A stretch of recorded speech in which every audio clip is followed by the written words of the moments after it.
Hi ವೀಕ್ಷಕರೇ, ನಮಸ್ತೆ. ಪಚ್ಚುವಡ್ ಚಾನಲ್ಗೆ ನಿಮಗೆಲ್ಲರಿಗೂ ಸ್ವಾಗತ ಸ್ನೇಹಿತರೆ. ನಾವಿವತ್ತು ಕಾಫಿ ಮತ್ತು ಕಾಳುಮೆಣಸಿಗೆ ಸ್ಪ್ರೇ ಮಾಡ್ತಾ ಇದ್ದೀವಿ. ಕಾಳುಮೆಣಸು ಯಾವ ಗಿಡಕ್ಕೆ ಸ್ಪ್ರೇ ಮಾಡ್ತಿದ್ದೀವಿ ಅಂತ ತಿಳಿಸ್ತೀನಿ, ಮತ್ತು ಕಾಫಿಗೆ ಯಾವುದು ಸ್ಪ್ರೇ ಮಾಡ್ತಾ ಇದ್ದೀನಿ ತಿಳಿಸ್ತಿದ್ದೀನಿ. ಎರಡಕ್ಕೂ ಒಂದೇ ಸ್ಪ್ರೇ ಮಾಡ್ತಾ ಇದ್ದೀವಿ. ಅದೇನಂತ ನೋಡೋಣ. ಅದಕ್ಕಿಂತ ಮೊದಲು ದಯವಿಟ್ಟು ನನ್ನ ಚಾನಲ್ನ ಸಬ್ಸ್ಕ್ರೈಬ್ ಮಾಡಿ, ಲೈಕ್ ಕೊಡಿ, ಹಾಗೆ ಫ್ರೆಂಡ್ಸಿಗೆಲ್ಲ ಶೇರ್ ಮಾಡಿ. ಸ್ನೇಹಿತರೆ, ಈಗ ಕಾಫಿ ಹೂವು ಎಲ್ಲ ಆಗೋ ಟೈಮು. ಕಾಫಿ ಹೂವು ಆಗೋ ಟೈಮ್ ಆಗಿದ್ದರಿಂದ ಒಂದು ಮೈಕ್ರೋ ನ್ಯೂಟ್ರನ್ಸು ಮತ್ತು NPK ಸ್ಪ್ರೇ ಮಾಡೋಣ ಅಂತ ಬಂದಿದ್ದೀನಿ. ಹಾಗೆ ನಾನು ಹೊಸದಾಗಿ ನೆಟ್ಟಿದ್ದು ಕಾಳುಮೆಣಸಿನ ಗಿಡಗಳು ಒಂದಷ್ಟಿದೆ, ಅದಕ್ಕೂ ಸೇರಿಸಿ ಸ್ಪ್ರೇ ಮಾಡ್ತಾ ಇದ್ದೀನಿ. ಸ್ನೇಹಿತರೆ, ಕಾಫಿ ಗಿಡ ಎಲ್ಲ ಹೇಗೆ ಗ್ರೀನಿಶ್ ಆಗಿದೆ ನೋಡಿ. ನಾವು ಯಾವಾಗಲೂ ಬ್ಲೌಸಮಿಗಿಂತ ಮೊದಲು ಸ್ಪ್ರೇ ಮಾಡ್ತಿದ್ವಿ. ಈ ಸಲ ಏನಾಯಿತು ಅಂದರೆ, ಒಂದು 15 ಡೇಸ್ ಬ್ಯಾಕು ಒಂದು ಮಳೆ ಬಂದಿದ್ದರಿಂದ ಸ್ವಲ್ಪ ಎಲ್ಲ ಬ್ಲೌಸಮ್ ಆಗಿದೆ. ಅದರ ನಂತರ ಒಂದು ನೀರು ಕೊಟ್ಟಿದ್ವಿ, ಆನಂತರ ಸ್ವಲ್ಪ ಸೆಟ್ಟಿಂಗ್ ಆದಾಗ ಕಾಣ್ತಾ ಇದೆ. ನೋಡಬೇಕು ನೆಕ್ಸ್ಟು. ಈಗ ಒಂದು ಸಲ ಹೂ ಆಗಿದ್ದರಿಂದ ನಾವು ಈಗ ಸ್ಪ್ರೇ ಕೊಡ್ತಾ ಇದ್ದೀವಿ. ಸ್ಪ್ರೇ ಕೊಟ್ಟರೆ ಸ್ವಲ್ಪ ಚೆನ್ನಾಗಿ ಬರುತ್ತೆ ನೆಕ್ಸ್ಟಿಗೆ.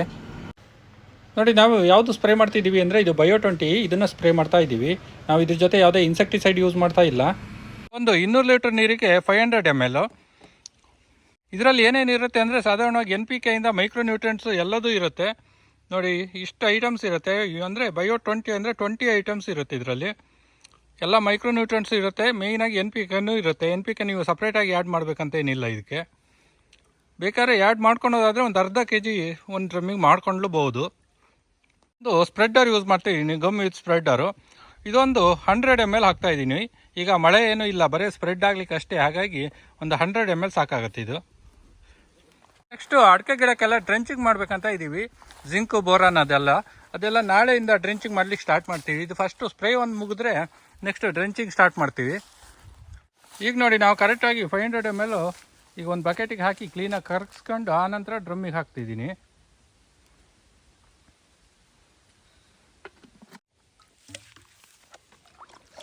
ಡೈರೆಕ್ಟಾಗಿ ಡ್ರಮ್ಮಿಗೂ ಹಾಕ್ಬೋದು. ಡೈರೆಕ್ಟಾಗಿ ಡ್ರಮ್ಮಿಗೆ ಹಾಕಿದ್ರೆ ಕ್ಲೀನಾಗಿ ಮಿಕ್ಸಿಂಗ್ ಆಗೋಲ್ಲ, ಕ್ಲೀನಾಗಿ ಕರಗಲ್ಲ ಅಂತ.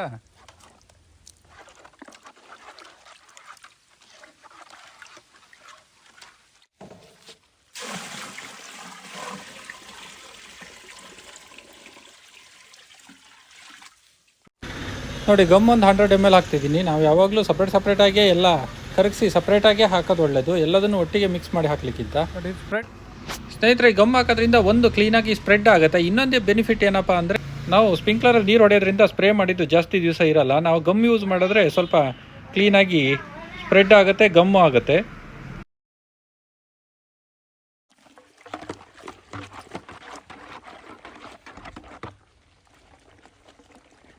ಸ್ನೇಹಿತರೆ, ನೀವು BioTwentyನೇ ಆಗಬೇಕಂತ ಇಲ್ಲ. ನೀವು NPK ವಿತ್ತು ಅದ್ರ ಜೊತೆ ಯಾವ್ದಾದ್ರು ಮೈಕ್ರೋ ನ್ಯೂಟ್ರಿಯೆಂಟ್ಸ್ ಆ್ಯಡ್ ಮಾಡಿ ಯಾವ್ದು ಬೇಕಾದ್ರೂ ಸ್ಪ್ರೇ ಮಾಡ್ಬೋದು.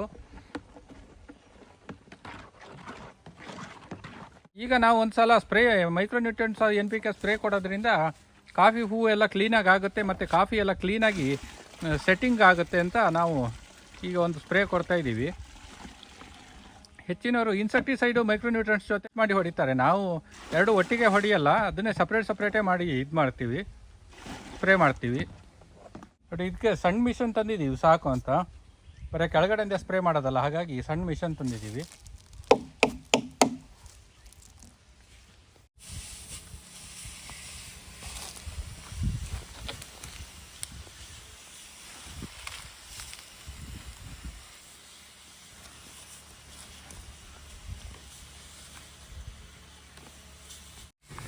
ನಾವು ಬರೀ ಕಾಫಿಗೊಂದೇ ಸ್ಪ್ರೇ ಮಾಡ್ತಾ ಇಲ್ಲ. ರೀಸೆಂಟಾಗಿ ನೆಟ್ಟಿದ್ದು ಕಾಳುಮೆಣಸು ಅಂದರೆ 1 ಇಯರ್ ಬ್ಯಾಕು ನೆಟ್ಟಂಥ ಕಾಳುಮೆಣಸಿನ ಗಿಡಕ್ಕೂ ಸೇರಿಸಿ ಸ್ಪ್ರೇ ಮಾಡ್ಕೊತಿದ್ದೀವಿ. ಯಾಕಂದರೆ ಮೈಕ್ರೋ ನ್ಯೂಟ್ರಿಯೆಂಟ್ಸ್ NPK ಇರೋದ್ರಿಂದ ಅದಕ್ಕೂ ಸೇರಿಸಿ ಸ್ಪ್ರೇ ಮಾಡಿದ್ರೆ ಮತ್ತೆ ಅದಕ್ಕೊಂದು ಸಪ್ರೇಟಾಗಿ ಸ್ಪ್ರೇ ಮಾಡೋ ಅವಶ್ಯಕತೆ ಇರಲ್ಲ. ಕ್ಲೀನಾಗಿ ಸ್ಪ್ರೆಡ್ ಆಗೋ ನಾಜಲ್ ಹಾಕೊಂಡ್ರೆ ಇನ್ನೂ ಚೆನ್ನಾಗಿ ಸ್ಪ್ರೆಡ್ ಆಗುತ್ತೆ. ನಮ್ಮದು ಇನ್ನೊಂದು ಕೋಲ್ ಇತ್ತು, ಅದು ತಂದಿದ್ರೆ ತುಂಬ ಚೆನ್ನಾಗಿ ಆಗ್ತಿತ್ತು, ಅದು ತರಲಿಕ್ಕಾಗಿಲ್ಲ. ಕ್ಲೀನಾಗಿ ಸ್ಪ್ರೆಡ್ ಆಗಿದೆ. ಸ್ವಲ್ಪ ಮಿಸ್ಟ್ ರೀತಿ ಕೂತ್ರೆ ಸಾಕು, ಆನಂತರ ಸ್ಪ್ರೆಡ್ಡರ್ ಹಾಕಿದ್ರಿಂದ ಎಲ್ಲ ಕಡೆಯೂ ಸ್ಪ್ರೆಡ್ ಆಗುತ್ತೆ ಕ್ಲೀನಾಗಿ. ನೆಕ್ಸ್ಟ್ ವಿಡಿಯೋದಲ್ಲಿ ಮತ್ತೆ ಸಿಗೋಣ. ಬಾಯ್.